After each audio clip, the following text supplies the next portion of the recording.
All right, we're recording. All right, so we want to. There we go. I want to especially get this pelican in the background. It's so nice. Yeah. You win as the artist. Yeah, the artwork here is great. That's why we chose this hotel. And Alexis, we apologize that we can't figure this out, so it's not backwards. Right. Hey, actually, Alexis. Hey Alexis. This is our first podcast without Alexis by her side. I know. This is we miss her. She has no idea what we're going to say, and she doesn't have to relive it twice. Right. Exactly. She could just do it once and be done with it. That's right. Until she has to edit. Then she can do it twice. Yeah. Right. Okay. So here we are reporting live from CrimeCon. And this will also be backwards, but you get the idea. Yeah, we're at CrimeCon here in Orlando. It's legit. We weren't just telling stories. We made it here. We did. Yep. Yeah, we've had a great time. Yep, so we've attended, 2 days? Yeah, so Friday was like 12 to 6-ish, right? Is that first session was that? Yeah, no, it went later than that. Yeah, I don't think we were done until 7. We went in there when the sun was out, and then we came out when it was dark. Yeah, I think the last session ended at 7:40 on Friday. Yeah, it was pretty late. Yeah, and then yesterday was like a full day. The first session was at 9, and then we were kind of done after like 6:45. Yeah, between 6:30 and 6:45. But there was another session, but we just were like tired. We're kind of crimed out. Yeah, we were crimed out. So, so just to give you an idea of the types of events that at least I've been attending. I think a lot of Friday's events, you and I attended a lot of the same ones. Yeah, we did. But Carrie and I attended the Kathy Kleiner Rubin talk, which was A Light in the Dark. She's one of the survivors of Ted Bundy. It was a big way to kick off the entire weekend. To be sitting there with a survivor who just lived through the entire terrible event, especially Ted Bundy. Yeah, she was one of the people that was attacked when he broke into like a sorority house at Florida State University, and she was attacked then, and 2 of her sorority sisters were killed, and her roommate was also injured. So really, I mean, like you said, that was a tough thing to sit through, but she was so, I mean, she is inspirational. Very, because she lived through breast cancer, lupus when she was a child, and then she also had like a bank robbery. She had bank robbery. She had 2 miscarriages. Yeah, it was just her message was that you can really get through anything. And like I said, it was very inspirational to hear that. Yeah. And great to see her on stage. And and then we were behind her yesterday when we were checking out our lunch. Yeah. Getting lunch. Yeah, we were too shy to see her. Yeah. It's true. It's like, that sandwich looks good. Yeah. You gonna eat all that? Yeah. So, Dark Valley Live? Yeah, that was, which one was that? That was... I was hoping you remembered. Honestly, we have gone to so many sessions, it's hard to remember Dark... Oh, that was the one. Yeah, Dark Valley Live. Survivor story, wasn't it? That was the one with the woman from Unsolved Mysteries. Oh, yeah. How did you forget that? I know, right? How could I? That was like, for me, that's honestly been one of the highlights, is like... Carrie got to get up and ask a question. I did. About Unsolved Mysteries. About Unsolved Mysteries. Because she was on Unsolved Mysteries. She was, yes. And I remembered the episode, and remembered her, and remembered what happened. I mean, I've probably seen that episode 50 times, but... yeah, Carrie can recite the entire thing. That's true. We saw her, too. We did. We saw her yesterday when we were leaving. Yeah, again, we didn't say anything. Yeah, we didn't say anything. She was busy. Yeah, she was busy, and we were on the bus. We were like, hey, there she is. Yeah. You said that. I didn't realize that was her. But, so she survived the Connecticut Valley That's right, killer. Yes. She survived an attack. She was 7 months pregnant, and she was attacked just randomly. She had gone to a county fair and stopped on her way back to her house to grab something to drink. And this guy just came up and dragged her out of the car and stabbed her, 27 times. Yeah, she was stabbed 27 times.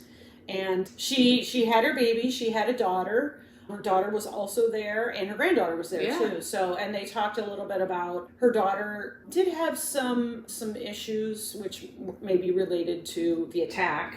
And so it was interesting to hear about their life, and it just was that was a really great session. And her mission in life is to find out who this person is, because they still don't know. Yeah, they don't know. One of the creepy parts of the story was that she had gotten in her car, was able to make it to a friend's house, and then she actually came up behind the guy's car like basically following her killer, and she was just hoping the whole time that he was going to notice, right. Just scary stuff. And she actually made it to her friend's house, and then was like stabbed all over her torso and her arms. She had a lot of defensive wounds too. Gets to the porch, and I think that guy turned around and came back, didn't he? And he was like watching to see what happened, and they still haven't caught him. It's crazy because they had the identity of the vehicle, possibly 3 numbers on the license plate, and they still don't know who did this. And that session was interesting because it was podcasters who spent a lot of time talking about that case or looking into it, and they had a lot of maps, so they would show like where the women were attacked or where they were abducted, and then where their bodies were left. And it's like the New Hampshire, Vermont, Massachusetts, Connecticut, and it was just interesting to get a perspective of like where these things happened. I thought that was really and I got to ask a question of the woman who was attacked, and she sort of answered my question. Maybe wasn't as excited about Unsolved Mysteries as I was, but I can totally understand that. So it was really a thrill to be a part of that presentation. Then we attended Paul Holes, his white whale case. Oh, well, we also did a meet and greet. Yeah. But Paul Holes, he was one of the main detectives of the Golden State Killer case. But then he was speaking about another case that he had been working on during his career, and he spoke about that, which, I don't really have recollection. It was Bacon. Bacon, was the guy's last name, because we remembered his last name because it was... And he had killed many young girls, but they were able to track him down through DNA evidence. So, that's just... I know you attended some sessions on DNA and how it's genetic genealogy and how it's advancing, and how this evidence that they collected years ago can actually be retested now with the special tools they have now available to them, and then they can finally close a lot of these cold cases. And it's a real shout out to the law enforcement personnel who took that evidence in, not knowing what they would be able to get off of it 30 years or 40 years or 50 years or longer later. And I'll talk a little bit about the genetic genealogy one I went to on Saturday, but that's a really interesting part of true crime, and I think it's great for the victims that they can get some closure in some of these cases that have been unsolved for so long. So that's a really good thing. I just always hope that the perpetrator is still alive. That they can actually feel some justice from it all. That he or she didn't already pass away or before they could get some punishment for the really heinous things they did. Then I think one of my favorites we attended next, which was Waco 30 Years Later. Yeah, that was a really good one. And the gentleman who presented, he was on the ground at Waco during the time. I think he was a tactician. He was in the FBI hostage response team, so I think he was part of that. Okay. Yeah. And just very interesting because I think I was only in my teens when Waco happened, and I like to go back and hear about those cases that happened when I was younger, because I have some idea of what happened. I have some memory of it being on TV, and I remember the images that were on TV at the time. The house, the compound on fire, you just see the smoke coming out, you see the gunshots. And, I had some idea what happened, and even when I went back and looked, I kind of read up on it, but having someone speak to me that was actually there and give some insider information was extremely interesting to me. Yeah, it was awesome. I learned a lot more. Yeah, no, I totally agree. It was great to get his perspective, like being there on the ground. And he talked a lot about like technical, like he was looking at it from the FBI perspective. Like, okay, this side was the red side and the white side and green and black, I think. And so he talked a lot about that. And he was very emotional and talked about the 4 ATF agents who were murdered, and he, the people that I don't think anybody was actually convicted for that part of. Correct. That's what he was still angry about. I think after all these years, is you had 4 federal agents who were killed, and there was yet no one to. Yeah, and the jury did not return verdicts of. Right. Yeah, so he was. That was a good talk. I'm really glad we went to that one. That was one of my favorites too. Yeah. And then I think you and I split. We went our separate ways. Yep, we did. I went to Kenny Kinsey, who was one of the investigators on the Murdoch case. Mm-hmm. Mm-hmm. And he was explaining how by looking at the evidence, he was able to determine who unfortunately died first in the case. And he was showing the crowd the evidence, but he remained respectful of the victims by just providing like pencil drawings of the scene. So we're not actually seeing physical actual images from the scene. Instead it was all drawings, so that we could get a better understanding how they came to their conclusion. And he was an interesting character. Like, he has a lot of that Southern charm, and actually I think he was very excited because he's retiring next Saturday. And you might remember his name because his name came up at the other Murdoch. Was he the Kenny that was sitting? Oh, gotcha. Yes. Okay. All right. There's been a lot of talk about the Murdoch case, and we'll talk about that as we move into tomorrow, because we went to a couple things on that. Or Jenny did, and I went to one. So, and I went to a session on somebody has a show on Hulu about missing people, and so we talked a lot about some cases that she's been working on and what got her into true crime reporting. And it was I mean, there are thousands of people, adults, that are missing in this country, and what's being done to find them. And she's a real passionate advocate for like getting information out and getting tip lines out and doing whatever we can to find these people, resolve the case one way or the other. So that was a really good one. And I think this is a good time. So every hour there were like, 4 or 5 different things you could do for the session. Yeah. And there's all kinds of different things you can do. Like, really, whatever your interest is in true crime. I mean, there is a session for you to explore whatever your interest is, or hear from victims or law enforcement or the legal side or podcasters or celebrities. We journalists. met a couple. So Friday we met Yeardley Smith, who's Lisa Simpson on The Simpsons, and she has a podcast, a true crime podcast with Paul Holes, and who I never heard of, and like now he's like everywhere. I feel like I see him all the time now. And they have a podcast called Small Town Dicks, and that. Well, do you know Dicks is short for detectives? I did know that. I did not know that. Yeah. I figured that was why it was called that. That is highly inappropriate. I was like, but now I understand. Yeah, I get. I mean, it's sort of like a funny, like, it is also meant to be inappropriate. Yeah, exactly. But also appropriate. Yeah, but they were super nice and very friendly, and we got a picture taken with them, and so that was cool. And then on Saturday, both you and I went to the Golden State Killer family reunion, which were 3 of the survivors. Yeah, well, 2 survivors, and then one was her mother. Her mother was killed. Was her mother and stepfather both killed, or just the mother? Well, I don't know, because I think we got in a little late. But because they kept referring to her mother, unfortunately, perishing in this situation. Right. So that was a really good one too, to hear their, what they've done with their lives, and how that 2 of the women were raped, and the other one, her mother, was murdered, and what they think about D'Angelo. What was his first name? I can't think of his first name. D'Angelo, the Golden State Killer, who was finally caught after 40-something years, and what it meant to them to see him in handcuffs and in court and on trial. And victims have a lot of emotions around these things, and it was really great to hear their perspective, because it wasn't always the same. I mean, they kind of view things differently. They all had a slightly different situation. Sometimes they had the same perspective on things, and sometimes they didn't. One woman was a young teenager at the time who was raped by him. And she felt like she wasn't as affected as the other women. And I know one of the women who lost her mother, she felt like she wasn't as affected because it didn't directly happen to her. And they all were just extremely supportive of one another. They all went through something horrible together. They talked about their victim impact statements, and each one was different. And then a question was asked, would you go see him in prison? And one said yes, and the other 2, I believe, said no, they had just no interest.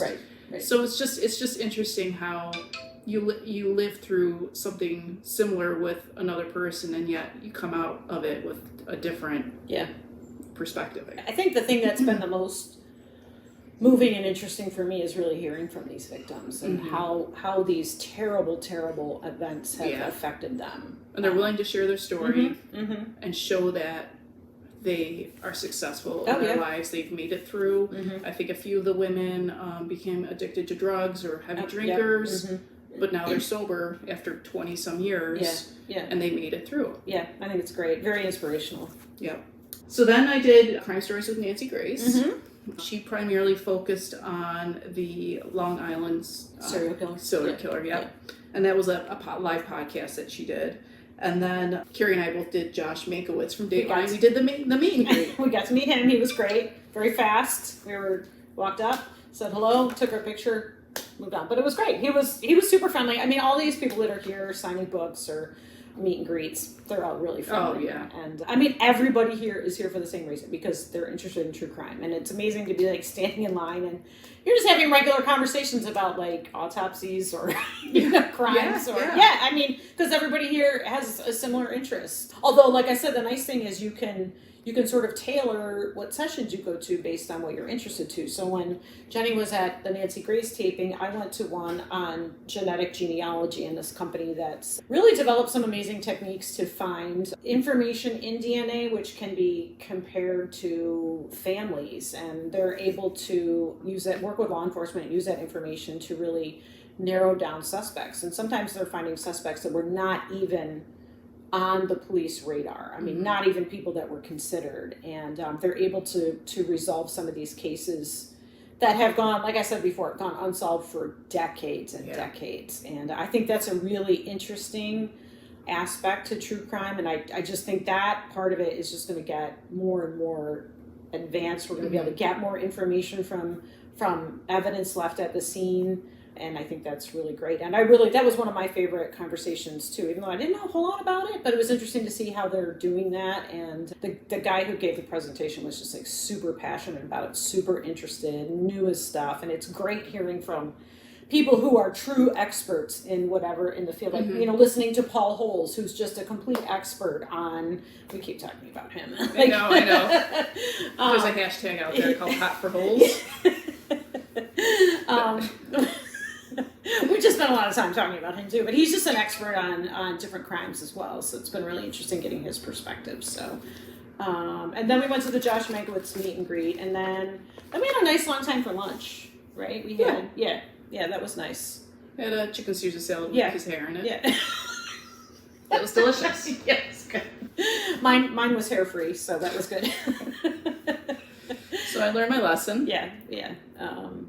But it's been really nice. The hotel, so we're not staying at the hotel where the convention is. So both of them are wonderful places, and we've really just had a really great time in the hotel we're staying at, and also the Orlando World Center Marriott where the convention is actually taking place. So it's been a lot of fun. So after lunch, I went to hear a reporter who does true crime reporting and hear about how he got interested in true crime reporting, and he was on the scene with the Gabby Petito case and talked a lot about that and some other crimes that were happening in the Florida area. And it was just, that was really interesting for me because I like reading true crime reporting, and it was just interesting to get his perspective. So, and then during that time, I went to the Petito Schmidt family, Gabby Petito legacy talk.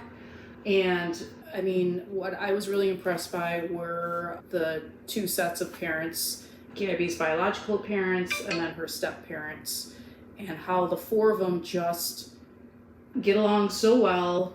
I mean, you'd swear they were all best friends with each other, and I truly believe it. But they have this one specific purpose now in life, which is to support and help others through domestic violence with the Gabby Petito Foundation.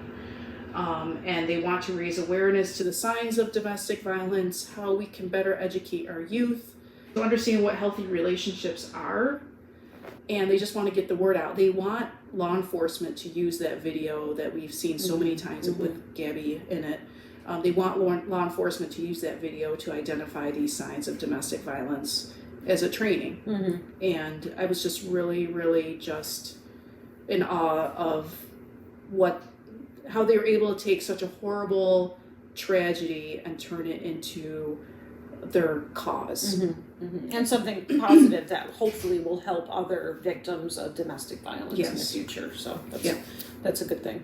And then I did Date with Dateline, which is another podcast. Mm-hmm. And what they generally do is they review a specific Dateline episode. And this time they had Josh Mankiewicz on as their guest speaker. And they did review an episode with him and had a few audience questions. I wish there were more, but it was a good talk. Yeah, that's the one thing. They always leave a little bit of time at the end of these sessions for question and answers, but there's never quite enough time because the sessions are like an hour, so it's like maybe 50 minutes of the presentation, and but the presentations seem to always run a little bit longer, and then they're like, okay, we have 90 seconds for Q&A. It's just never really enough time.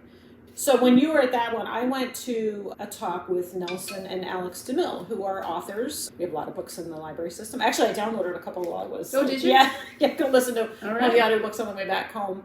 And it was interesting to hear about them, like how they write together, how, Nelson DeMille has been an author for 40-something years, and his son was not an author, but then started writing some books with his father, and they talked about like that part of their relationship and how that goes. And so that was interesting. I haven't read any Nelson DeMille books in a while, but I do remember reading like The Gold Coast and The General's Daughter, and I like him. I like his books, and it was an interesting conversation. Could you go do a meet and greet with him? I think so, but I think that was when we went to the next two sessions. Yeah. So what did we do? I did Inside the Prosecution of Alec Murdoch. Yeah, so I went with you to that one. Yeah, that's right. Yeah, so there's been a lot of talk, a lot of different sessions on the Murdoch trial and the case, the crimes, prosecution, the sentencing, the offense and the defense. Is it defense or defense? I think it's defense. I think it's defense team. Yeah. Defense. I think I told the defense. Yeah. So we went together to Inside the Prosecution of Alex Murdoch, and the lead prosecutor was there talking about the case and talking about how he prepared for it, like how he did his written statements, how the prosecution team worked together. That was really interesting. It was like it was behind the scenes. It was, yeah. One story that really cracked me up was that they needed an extra speaker in the courtroom. Yeah. So they got one like legitimate speaker, and then the other one they had to go to Best Buy buy a karaoke machine and just use the speaker on that. Yeah. But then, like, every morning before the trial started, he had to remember to turn off all the the strobe lights. Otherwise, they'd be like swirling around in the courtroom.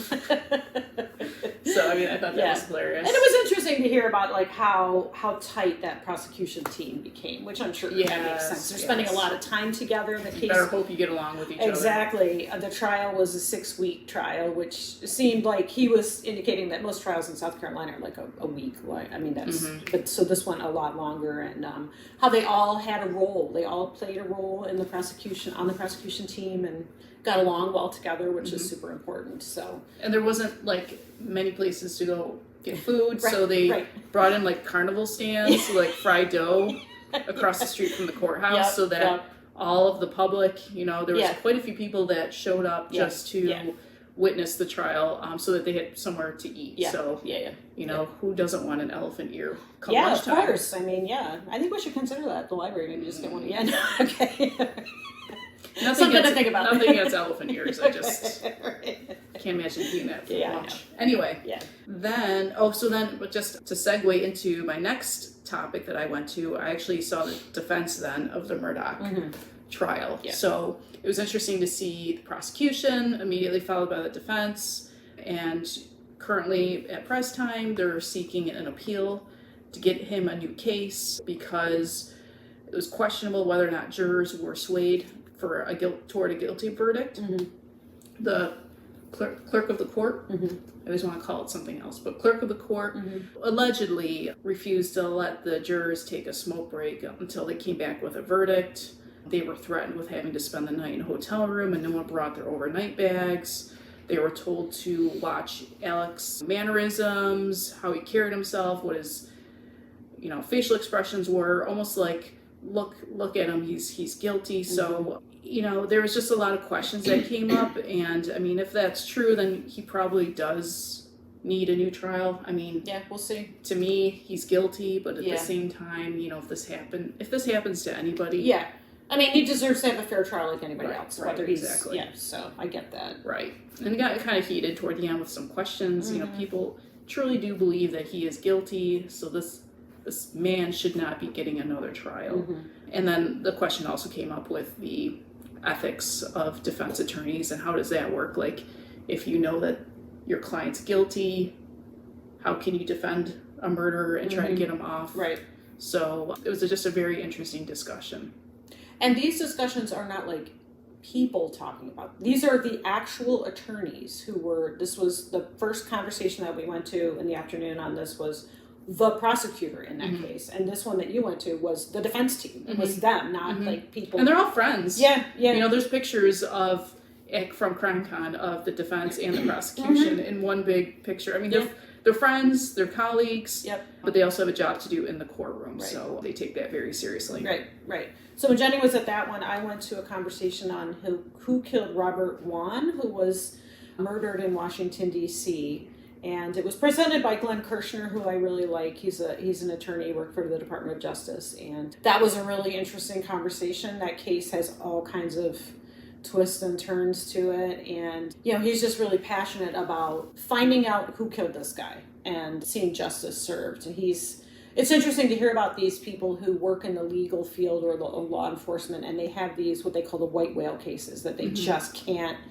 they're just not solved, and it just kind of eats away at them. And so for Glenn Kirshner, this was the case that it was his white whale case. It's like he actually took it to a jury, and the defendants were found not guilty. So, which really, they weren't taken on a murder charge. It was a conspiracy charge, and they were found not guilty. So that bothered him as the lead attorney on that case, and he's retired now, but he's passionate about finding out who killed this guy. And I think there's a Netflix show. It's either Netflix or Hulu. There's a 2-episode. Peacock. Oh, Peacock. That's right. It's on Peacock. Yeah, that's right. But, you know, a lot of these guys are retired, but they're still working on the case. Yeah, exactly. A lot of them also are now consultants. Yeah. So if there is a crime that an agency needs help with, they reach out to some of these consultants, these former detectives, and ask for their help. So they're still busy. They're still active. Yeah. And that was it for, we were kind of tired by the end of that day. So I certainly was. We were ready for a chicken quesadilla. And chocolate cake. And chocolate cake, yeah, which we had, and then, And so, today, we have a couple more sessions today. CrimeCon goes on until, I think the last session starts at 2. Which is the one you're looking forward to the most? So I can't come all the way down to CrimeCon and not go to a session called The Killer Clown. There's a big joke at work about me and clowns, which I really don't like, but I'm a good sport about them. You don't like the joke, or you don't like the clowns? I'm fine with the joke. I'm a good sport, so yeah. Clowns are not my thing. Like they randomly appear on my desk. Well, now we know why. Yeah. I mean, really, there's killer clowns out there. Yeah, that case is it's a real case about a woman who was murdered by a clown who showed up on her front door. So, I mean, I guess the moral of that story is don't answer the door if there's a clown on the other side. Yeah. So that's your takeaway? I'm going with that. So we're gonna do, I don't know if we're doing the same ones today. I'm gonna go to something on how true crime TV shows get made, like how it makes it from how they come up with the idea, how they write them, how they get them produced, and then I'm going to Missing White Woman Syndrome, and then The Killer Clown. And then that will probably be a wrap up for us at CrimeCon 2023. Yeah. But should we announce that we're going to CrimeCon 2024? Oh yeah, we certainly are. Yep, we've already signed up for it. Yep. It's not even a year from now. It's less than a year from now. It's like nine months from now. Yeah, it's like the end of May. Yeah. Yeah, so we just have had such an amazing time here. Yeah. We could take advantage of some discounts to sign up for next year's CrimeCon, which we are looking forward to.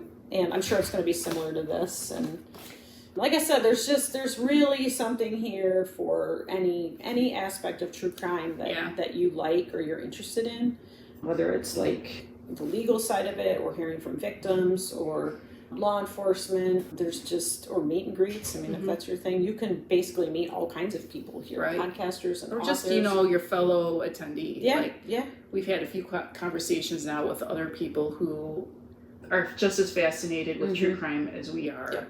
Yep. And I think, I can never really put my finger on why I'm interested in true crime.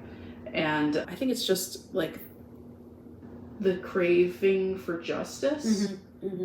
Just, it's, you want things to be like perfectly like concluded, I guess. Like, you want that conclusion, you want that closure. Yeah. And then when you don't have it, your mind starts racing, like, well, who could it be? Yeah. How did this happen? Right. Right. And I think that's what we're all looking for when we come here. It's just, you want the satisfaction of the person being caught. Like, yes, the crimes are awful and horrible, but knowing that there's hardworking people out there trying to find the perpetrator, for sure.